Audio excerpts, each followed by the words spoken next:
ভাইয়া আমার, আখিরাত তো অনেকগুলো ঘাটি। এক নম্বরে হচ্ছে জান কবজ হওয়া, মৃত্যু, এরপরে কবর, এরপরে হাসরের মাঠ, এরপরে মিজান, এরপরে ফুলসিরাত, এরপরে জান্নাত জাহান্নাম, এবং এক একটা হাজার হাজার বছরের লম্বা ঘাটি। বন্ধু আমার, শুধুমাত্র কসম আল্লাহর, কোন ব্যক্তি যদি বেঈমান, কাফের, মুশরিক, নাফরমান, পাপী জিন্দেগি নিয়া মৃত্যু পর্যন্ত পৌঁছে, খোদার কসম শুধু মৃত্যুর যন্ত্রণা, শুধু জান কবজের যন্ত্রণা, আল্লাহর কসম এটুকুই সহ্য করার ক্ষমতা তার থাকবে না। এই জান কবজের যন্ত্রণার সামনে তার 60 বছরের দুনিয়া যা ভোগ করছিল, মজা করছিল, 1 সেকেন্ডে ভুলে যায়। ইমানদার, আমি শুধু এই কথাটাই এখন শুনাইতে চাই। এই তর্জমাটা বললে আমার কথা শেষ। এটাই আমার বক্তব্য। ভাইয়া, কবরে লম্বা সময় থাইকা কি কষ্ট পাইবা? বেনামাজি সন্তান, হারাম উপার্জনকারী বাবারা, বেপর্দা মা বোন, সেটা তো লম্বা বিষয়। হাসরের মাঠ কি পরিমাণ লম্বা, মিজানের পাল্লার সময়টা কি পরিমাণ কঠিন হবে, আমল নামাটা যখন বাম হাতে দেয়া হবে তখন কি পরিমাণ চিৎকার করবে। ফুলসিরাত পার হতে 30,000 বছরের রাস্তা, এই অন্ধকারাচ্ছন্ন রাস্তা কিভাবে পার হবে সে তো পরে লম্বা বিষয়। শুধু জান কবজের সময় মৃত্যুর, যেটাকে বলে রুহু কবজ হওয়া, মৃত্যুবরণ করা, এই কষ্টটাও তো সহ্য হইবে না। এই কষ্টটা তো সহ্য হবে। কোরআনুল কারীমের মধ্যে 4 জায়গায় আল্লাহ তাআলা মোট মৃত্যুর যন্ত্রণার কথা বলছেন। 1 নম্বর, ওয়াজাআত সাকরাতুল মাউত বিল হক যালিকা মা কুনতা মিনহু তাহিদ। রব্বুল আলামিন বলেন, বান্দা শুনে নাও, সত্য সত্যই মৃত্যুর যন্ত্রণা আসবে। সাকরাতুল মাউত বলে এটাকে। মৃত্যুর যন্ত্রণা মানে এই জান কবজের সময়, রুহু কবজের সময়ের যন্ত্রণা, মৃত্যুর সময়ের যন্ত্রণা। কোরআনুল কারীমের মধ্যে আল্লাহ বলেন, ওয়ালাউ তারা ইযিয যালিমুনা ফি গামারাতিল মাউত। আল্লাহ বলেন, শোনো বান্দা, আল্লাহর নবীকে বলেন, বন্ধু আপনি যদি একটা নজর দেখতেন জালেমের মৃত্যু যন্ত্রণা কতটা ভয়ানক হবে। ইযিয যালিমুনা ফি গামারাতিল মাউত ওয়াল মালাইকাতু বাসিতু আইদিহিম। ফেরেশতারা ওই নাফরমান পাপীকে ডাক দিয়ে বলবে, হাত বাড়িয়ে বলবে ফেরেশতারা, আখরিজু আনফুসাকুম, হে অসৎ আত্মার রূহ, এই নাফরমানের শরীর থেকে বের হও। বের হতে চাইবে না, সারা দেহের মধ্যে নাফরমানের রূহ দৌড়াবে। মালাকুল মউত আজরাইল একটা টান দিয়ে যখন রূহটাকে ছিঁড়ে বের করবে, কলিজা থেকে বের করবে, একটা টানে কণ্ঠনালীর কাছে চলে আসবে। আল্লাহ বলেন, ফালাউলা ইদা বালাগাতিল হুলকুম, কণ্ঠনালীর কাছে যখন রূহটা চলে আসবে, নাফরমান তোর ক্ষমতা থাকলে এবার বাধা দাও না, দাও, বাধা দাও, থামাও তোরে। এ না তোমার বন্ধু, এ না তোমার বাপ, থামাও এরে, এ তো মরে যাচ্ছে, তারে ধরে রাখো, ধরে রাখো। পারা যাবে তো? কথা বলেন না কেন? আল ইয়াউমা তুজজাউনা আযাবাল হুন। আল্লাহর ফেরেশতারা জান কবজের মুহূর্তে, খোদার কসম আল্লাহ বলছে, জান কবজের সময় বলবে, মনে রাখিস না ফরমান, আজকে তোরে কবরে নিয়া চূড়ান্ত তোরে আযাব, শাস্তি ভোগ করাবো। তুই বুঝবি পীড়া কারে কর। মাস্তানি, মাতবরি, সুদের টাকা, ঘুষের টাকা, বাটপারি, চিটারি, অহংকার, দম্ভ, তুই আয়, আয় না ফরমান, তোরে এখন দেখাবো। আল ইয়াউমা তুজজাউন, আজকে দেখাবো আযাবাল হুন, লাঞ্ছনা কর আযাব। আও, কবরের প্রথম ঘন্টা, কবরের প্রথম ঘন্টাতেই তুমি বুঝবা আখিরাত কত কঠিন। রাসূলুল্লাহ সাল্লাল্লাহু আলাইহি ওয়াসাল্লাম বলেন, কবরে যেই নাফরমান প্রশ্নের জবাব দিতে পারবে না, তিনটি প্রশ্নের, আল্লাহ তাআলা বলবেন কাযাবা আবদি, ফেরেশতা আমার এই নাফরমান বান্দা মিথ্যা বলেছে, ফাআফরিশুহু মিনান নার ওয়ালবাসুহু মিনান নার, আমার নাফরমান বান্দার কবরে জাহান্নামের বিছানা বিছায় দাও, পরে জাহান্নামের পোশাক দিয়ে আবৃত করে দাও, ওয়াফতাহু লাহু বাবান ইলান নার, জাহান্নাম বরাবর তার কবর থেকে দরজা খুলে দাও, কবর খুলে দাও। ওফো, আল্লাহর নবী সাল্লাল্লাহু আলাইহি ওয়াসাল্লাম বলেন, তখন কবর তারে, ফেরেশতা যখন তাকে রাইখা যাবে, কবর তারে ডান দিকের মাটি বাম দিকে একটা চাপ দিবে, বাম দিকের মাটি ডান দিকে চাপ দিবে। আল্লাহর কসম, নবী বলছে হাত্তা তাখতালিফা আদলাউহু, ডান পাশের হাড্ডি এবং এই পাজরের হাড্ডিগুলো করকর করে ভাঙ্গা বাম দিকে চলে যাবে, বাম দিকের গুলো ডান দিকে চলে যাবে। ভাইয়া আমার, তুমি তোমার উপরে রহম করো। বাপ আমার, আপনাদেরকে বলি, হারামের টাকা উপার্জন কইরা, সুদের টাকা, কিস্তির টাকা, ঘুষের টাকা, ওজনে কম দেওয়া টাকা, হারাম ব্যবসার টাকা, বাটপারি সিটারির টাকা দিয়া বংশ, ফ্যামিলি, স্ত্রী, সন্তানের জন্য রাখা যায়েন না। ওরা আমনে বরবাদ করবে, আপনি নিজেও বরবাদ হইলেন, ওরারও বরবাদ করবে। শুধু শুধু শুধু শুধু আমনে মূল্য পৃথিবীতে কামাই রোজগারই থাকবে, আর পৃথিবীতে যেত রোজগার থাকবে আপনার ফুতেই কামাই করতে পারবো। আপনি হালাল ভাবে যে দূর পারেন করে দিয়েছে, বাকিটা আপনার ফুতে করবে। না পড়লে মরে যাবে, অসুবিধা কি? না খাইয়া যদি কেউ মরে যায়, কেন মৃত্যুবরণ করা তো বেজ্জুতি, ঠিক না? কথা বলেন না কেন? না না, বলেন বলেন। কেউ মরে যাওয়া এটা কি শরমের কথা নাকি? ভাই বলো, ছেলে বলো। আরে ছি ছি ছি ছি, ওটা মরে গেল, কেমন শরমের কথা এটা? এমন এটার কথা হইলো কোনো? তো যে মরলে কি মনে করেন, না খাইয়া মরেই গেছে, তো মরলে কি মরণ কি শরমের কিছু? তো বাপ দাদা 14 গোষ্ঠী মরছে, তো আমি মরলে শুবি?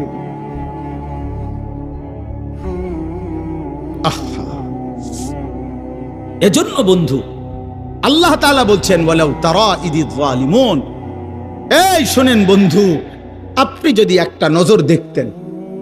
আমরা তাফসীরে কিতাবে পড়ছি, আত-তাযকিরা, ইমাম কুরতুবী রাহমাতুল্লাহ আলাইহির কিতাব আত-তাযকিরা ফি আহওয়ালিল মাউতা ফিল আখিরা, অনেক সুন্দর কিতাব, বাংলা অনুবাদ হয়েছে মৃত্যুর ওপারে। ইমাম কুরতুবীর খুব সুন্দর, অনুবাদটাও অসাধারণ। এই বইতে আছে, ইব্রাহিম আলাইহিস সালাম একবার আজরাইলকে বলছিল, মালাকুল মউত আজরাইল, নাফরমানের জান কবজ করবার সময় তুমি যেই চেহারাটা হয় তোমার, ওটা আমার একটু দেখাও। মালাকুল মউত আজরাইল বলছিল, হে আল্লাহর নবী, কসম আপনি এটা দেখতে চাইেন না, আপনি সহ্য করতে পারতেন না। ইব্রাহিম আলাইহিস সালাম বললেন, না মা আজরাইল, আমি এটা দেখুমই, তুমি আমারে দেখাও একটা নজর। মালাকুল মউত আজরাইল কোন পাপী ব্যক্তির জান কবজের সময় যেই বিভৎস কুৎসিত আকৃতি ধারণ করে, আল্লাহর কসম ওই আকৃতি যখন ধারণ করছেন ইব্রাহিমের সামনে, ইব্রাহিম নবী সাল্লাল্লাহু আলাইহি সাল্লাম একটা চিৎকার মাইরা বেহুশ হয়ে গেছে। লম্বা সময় পরে যখন হুঁশ আসছে, তো আমি নিজে পড়ছি কিতাবে, আরবি কিতাবে, ইব্রাহিম আলাইহিস সালাম আল্লাহকে বলছে, আয় আল্লাহ, আপনার জাতের কসম মাওলা, কোন নাফরমান পাপী তার কবরের আযাব, আখিরাতের আযাব, জাহান্নামের আযাব কিছুই লাগবে না, শুধু মালাকুল মউত আজরাইলের এই বিভৎস দৃশ্য যদি সে একবার দেখে, তো তার 60 বছরের নাফরমানির শাস্তির জন্য এটাই যথেষ্ট।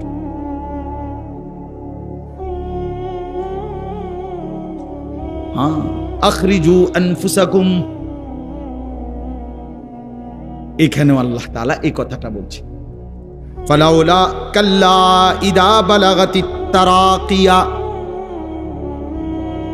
আল্লাহ তাআলা বলেন, কখনোই না বান্দা, অর্থাৎ কোনোভাবেই থামাইতে পারবে না, ইদা বালাগাতিত তারাকিয়া, প্রাণ যখন, রূহ যখন কলিজা থেকে ছিঁড়ে ফেরেশতা মালাকুল মউত টান মারবে, যখন কণ্ঠনালীতে পৌঁছে যাবে, তখন আর কোনো নাফরমান, কোনো তওবা, কোনো ইস্তিগফার, কোনো চিৎকার, কোনো ঝাড়, কোনো ফুক, কোনো ডাক্তার, কোনো কবিরাজ, কোনো বৈদ্য কোনো কিছু দিয়েই আর নিজেকে ফেরাইতে পারবে না।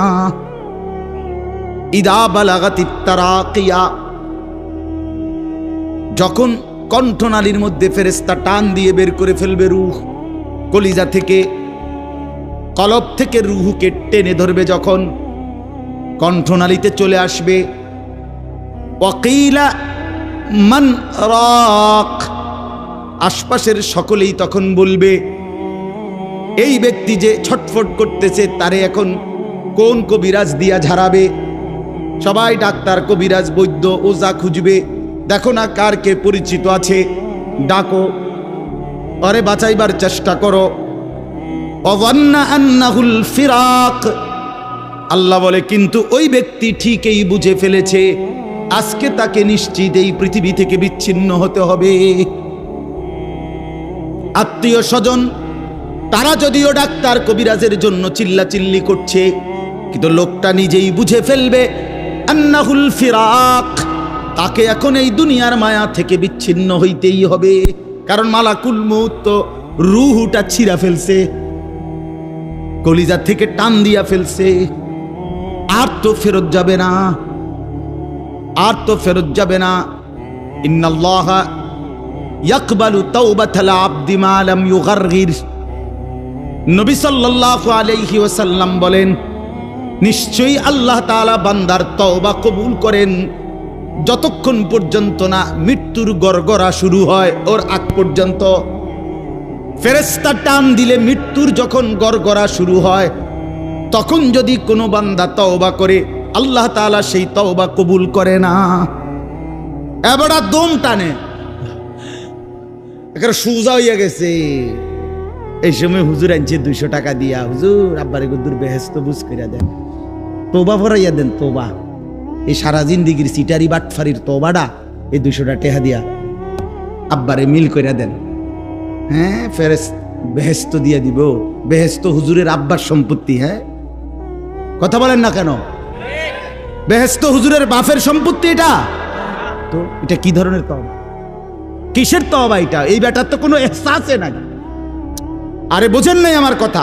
তার তো কোনো অনুভূতিই নাই, হে তো লড়েও না, বুঝেও না, হে তো জানে না কিসের করছে, কি করতেছে। আল্লাহ তাআলা বলছে ওয়াল্লাযীনা ইযা ফাআলু ফাহিশাতান আও যালামু আনফুসাহুম যাকারুল্লাহ ফাস্তাগফারু লিযুনুবিহিম। আল্লাহ বলছে আমার বান্দা যত বড় নাফরমানি করুক, করতে করতে যদি বড় থেকে বড় জুলুমও করে, কিন্তু তৎক্ষণাৎ যদি আমি আল্লাহকে স্মরণ করে আর আমার কাছে 2 হাত তুলে মাফ চায়, পিছনের গুনাহ যদি ছেড়ে দেয় আর করবে না যদি ওয়াদা দেয়, খোদার কসম কোরআনে আছে, আল্লাহ বলেন বান্দা আমি পুরাপুরি 100% মাগফিরাত দিয়ে দেব, পুরা মাফ। উলাইকা জাযাউহুম মাগফিরাতুম মির রাব্বিহিম। যখন তোমার বুঝ ছিল তখনই তুমি তওবা করছিলা, ঠিক আছে,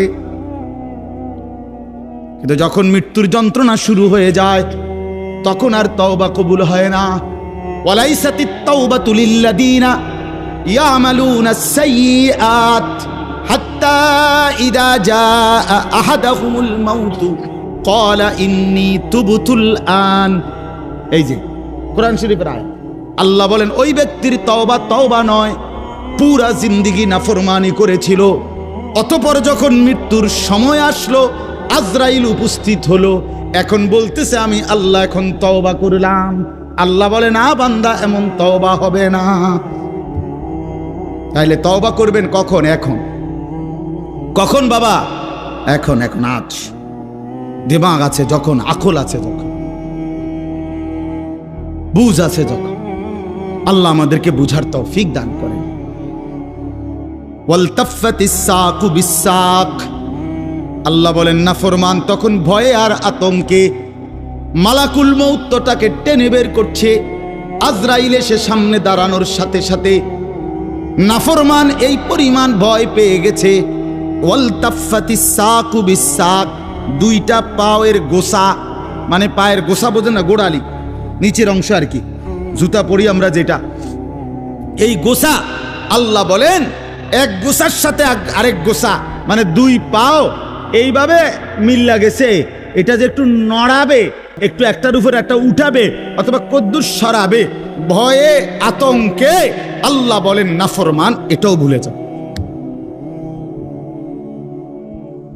পাউটা নাড়াবার ক্ষমতাও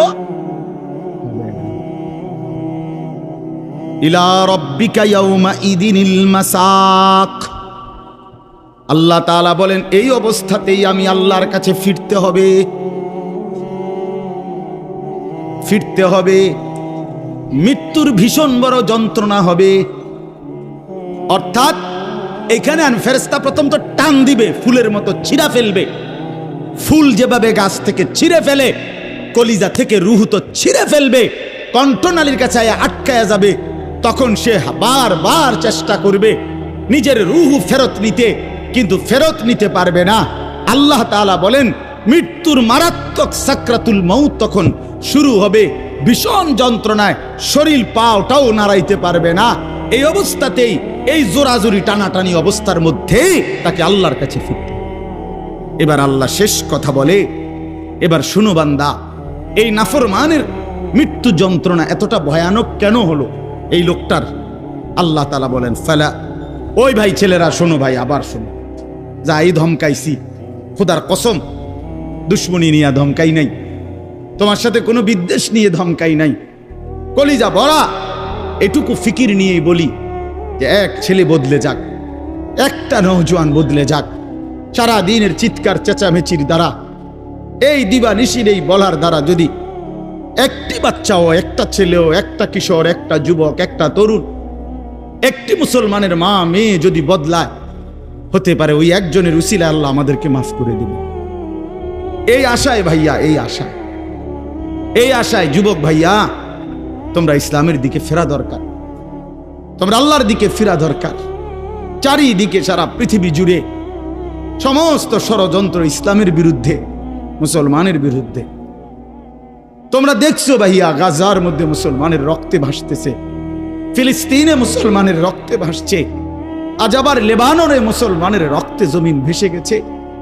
এত রক্ত প্রতিদিন মুসলমানের ঝরছে, এরপরও কেমনে নামাজ না পইরা থাকো, এরপরও কেমনে দুশ্মনের মতো চলাফেরা করো, কার মতো চুল সাজাইলা, কার মতো জামা পরলা, কার মতো নিজেকে পরিচয় দিলা, যেই বেঈমানদের সাথে তোমার চুল, জামা, শরীর, প্যান্ট, কথাবার্তা মিলাইছো, খোদার কসম ওরা তো প্রতিদিন মুসলমানের রক্তে জমিন ভাসায় দিচ্ছে, প্রতিদিন ভাসায় দিচ্ছে। এটা তো ভাবা উচিত, ভাবা উচিত।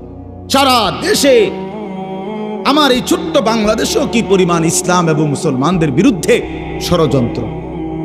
আমি গত আগস্ট মাসে উত্তরবঙ্গ ছিলাম, 40 দিন দাওয়াত তাবলীগের সফরে, আল্লাহর রাস্তায় মেহনতে 40 দিন এক চিল্লা সফরে ছিলাম।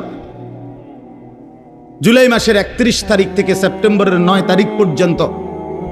তো ওইখানে দেখছি আমি 10টা উপজেলায় অসংখ্য খ্রিস্টানদের গির্জা, যেখানে প্রতিদিন, কসম আল্লাহর, প্রতিদিন খ্রিস্টানরা, এই ইউরোপ থেকে আসা খ্রিস্ট ধর্মের অনুসারীরা, তারা আমাদের এই বাংলাদেশে, উত্তরবঙ্গে প্রতিদিন আমাদের সমাজে, মুসলমানের সমাজে খ্রিস্ট ধর্ম প্রচার করে 1জন 2জন করে মুসলমানকে খ্রিস্টান বানাচ্ছে। আমি নিজ চোখে দেখছি, কমপক্ষে 50টা গির্জা দেখছি একটি জেলার মধ্যে। 40 দিন 26 জন সাথী দাওয়াত তাবলীগের নিসবতে রাত দিন আলহামদুলিল্লাহ আল্লাহ করাইছে, মেহনত করছে। 16 জন আলেম ছিল আমাদের জামাতে। 40 দিন পরে আলহামদুলিল্লাহ কাকরাইলে যখন আমরা, এই দিনাজপুর এক জেলা থেকে জামাত বের হইছে, আল্লাহই করাইছেন, আল্লাহর দয়া। পরবর্তীতে আমাদের এই জামাত আমরা নিয়ে আসছি, 40 দিনের জন্য আবার বের হইছে। শুধু দিনাজপুরের আমরা যেটুকু অঞ্চলে মেহনত করছি, ওই থেকে 950 মানুষ, 63টা জামাত। আলহামদুলিল্লাহ আল্লাহ করাইছে,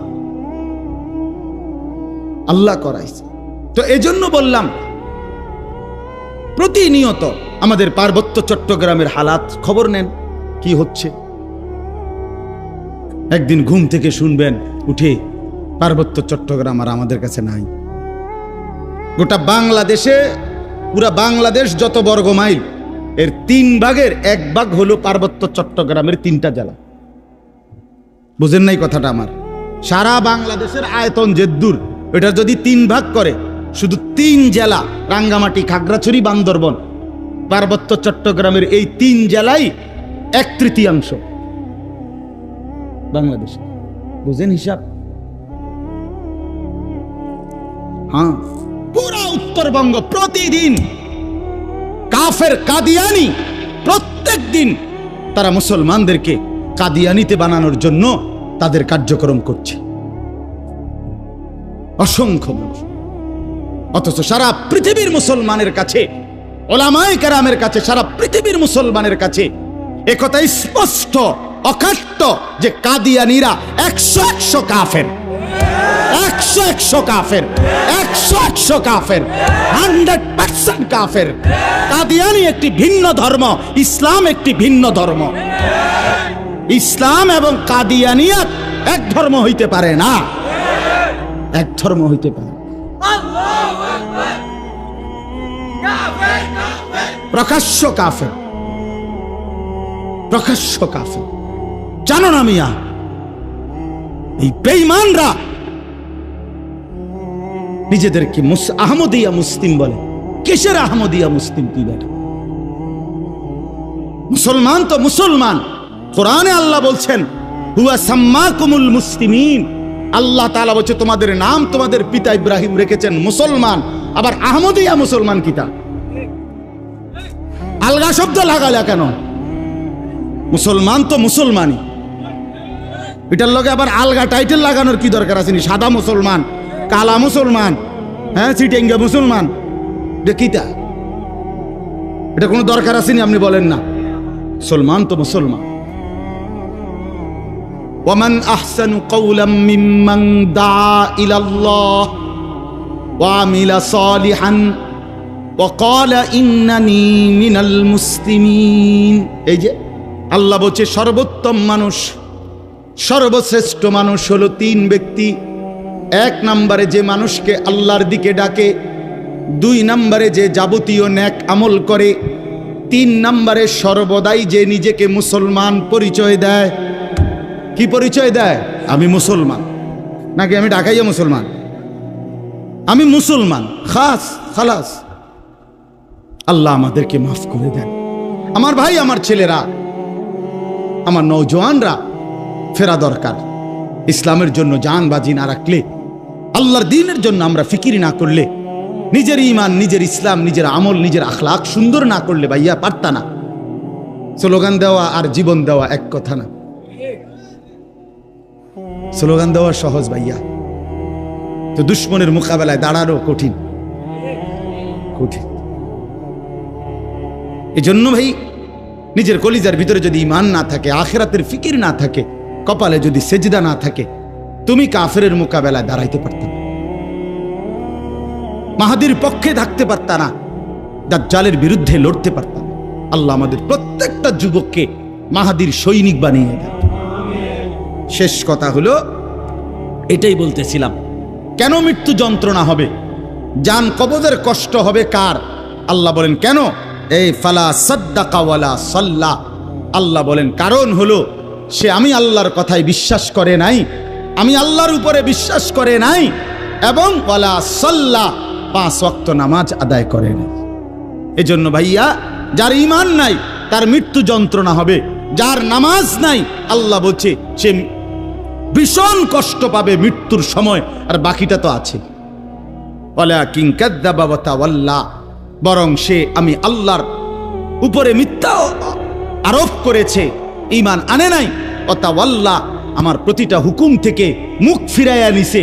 আল্লাহ বলেন সুম্মা যাহাবা ইলা আহলিহি ইয়াতামাত্তা, আমার নাফরমানি করছে, আমার বিরুদ্ধাচরণ করছে, আমার হুকুমের উল্টা করছে, অথচ এর পরেও স্ত্রী সন্তান পরিবারের মাঝে গর্ব কইরা, অহংকার কইরা, আনন্দ ফুর্তিতে জিন্দিগি কাটাইছে।